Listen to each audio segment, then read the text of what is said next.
Bismillahirrahmanirrahim. Welcome to DHA Education System. Today we are going to start our lesson 3 for C1 History. The topic for this week is Shah Waliullah. By the end of the topic, students will be able to understand the role of Shah Waliullah and his main contribution in revival of Islam in India. Explain the beliefs and work of Shah Waliullah in translating Quran and start jihad to eliminate evil forces from India. Describe the Battle of Panipat of 1761 and its consequences. First is introduction. History witnessed that whenever the enemies of Islam have created problems to crush it, God sends his pious person to defend Islam. Shah Waliullah is also one of these pious people who supported Muslims and their beliefs in the subcontinent in a very critical situation. He even stood against the corrupt Mughal government in 18th century, which was a very risky task. He not only reformed the religious, economic, political and social conditions of Muslims, but also prevented them from Marathas.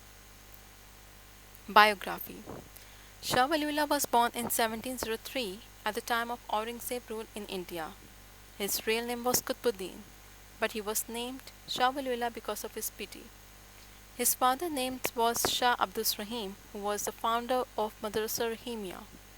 His father wrote a Fatwa Alamgiri, a book of Shariat, and this book became the law book at the time of Aurangzeb's rule. Education.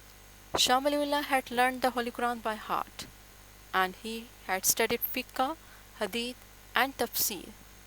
When he was 17 years old, he started teaching at Madrasa Rahimia, after which he went to Saudi Arabia for higher education. While in Saudi Arabia, he saw a vision of the Holy Prophet and he was told that he would be instrumental in organizing the Muslims of India. At this point, the Mughal rule was declining and the Muslims were not united as the leaders were weak and the people needed Islamic guidance. Social condition in Muslims of India. The Muslims of India did not understand the Quran because it was written in Arabic. Shia and Sunni were poising threat to each other. Incapable ruler in empire with non-Muslims gaining power day by day. And Shah Waliullah wanted the people to understand that Islam not only restricts for namaz and roza, but it is a complete code of life, as it deals with politics, economic, social. Political situation of Indo-Pak subcontinent. By the time he returned to Delhi in July 1732, the decline in Mughal fortunes had started. The social, political, economic, and religious condition of the Muslims were very poor. On his return to India, he not only identified the causes for the decline of the Muslims, but also pointed out the remedies. Political decline had made the country virtually bankrupt. Exploitation of the rich, life of luxury and ease, Jagirdari system, heavy taxes, and political anarchy collapsed the country economically. Middle class, that has always been born of a country, had been extinct virtually. For an improved and reformed economy, Shah Waliullah thought it necessary that the basic necessities of the life should be provided to the people. Corrupt government. Corrupt government which neglects satisfying the basic needs of life. Says Shah Waliullah should and must be overthrown by every hook and crook. If it is allowed to continue, its corruption will spread like a cancer first in some members of the administration, which if it is not cut out from its very root, will go on spreading till the whole body will disintegrate. If we talk about the religious condition of the Muslims of the subcontinent, so Shah Waliullah believed that the various problems Muslims faced were due to their ignorance about Islam and the Holy Quran. No research and investigation was made by the learned in the affairs of the religion, so to solve the problems emerging from time to time, Sufis were hollow and had no knowledge of the Holy Quran and the traditions. He therefore personally trained a number of students who were entrusted with the task of spreading Islam. Now we are going to talk about the reforms which were introduced by Shah Waliullah, in which religious, social, political, economical are there. These all reforms are based on Holy Quran and Hadith, which were reflecting fiqh or Islam which were based on Islam, philosophy, Imam al-Kalam, and Shia Sunni problems were also discussed in that. Contribution of Shah Waliullah, in which we are going to talk about first religious contribution, in which he started preparing students so they could teach each other. He asked people to give up luxurious life and lead a simple life. One of the biggest achievement was the translation of Holy Quran from Arabic to Persian. And he wrote 51 books. Two of his famous books were Hijjatul Baligha and Izzatul Aqfa. Here are a few names of the book, which are the most important books of Shah Waliullah. The first is Hijjatul Baligha, second is Izzatul Aqfa, and the most important, Fazul Kabir.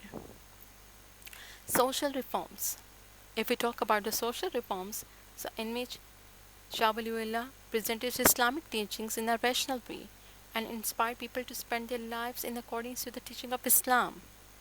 He educated people to do not spend extra expenses on different festivals. He criticized the luxurious life of the Mughal rulers and the nobility. If we talk about the political services of Shah Waliullah, so the most important contribution in this regard is he requested at the time Ahmad Shah Abdali, who came to defend India and defeated Marathas at the Third Bloody Battle of Panipat in 1761. And the victory blasted the power of Marathas and opened new ways for the revival of Islam in subcontinent. Economic reforms.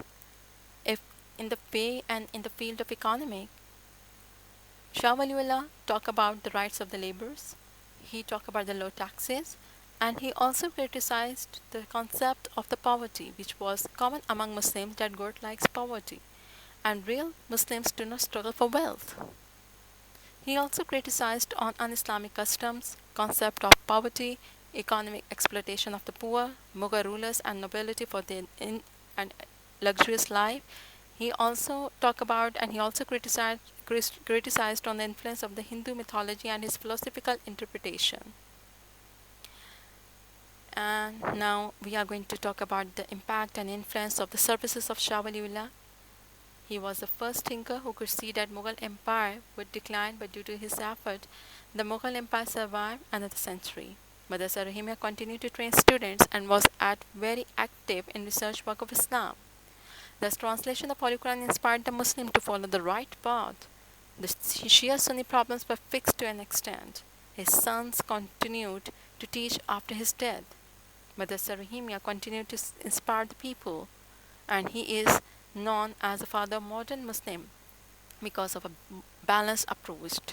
He died in 1762. Now we are going to conclude this topic with this, that his dynamic personality presented him as a good writer, brave soldier, warrior, mujahid, mujtahid, reformer, scholar, economist, socialist, and a great leader of the Indian Muslims. Through his writings, he presented comprehensive effect and contributed by training Muslims to found a school of thought that later completed his mission. He lighted the candle of Islamic revivalism, which was kept aloft by his son and worthy successors. His outstanding characteristics made Allama Muhammad Iqbal remarks that he was the first Muslim to feel the urge for rethinking the whole system of Islam without any way breaking away from its past. So now further query and for your ambiguity, if you have any query, any ambiguities, you can email me at nadinazir@hotmail.com. Don't forget to watch links and resources which are given in resource folder. Thank you so much for watching.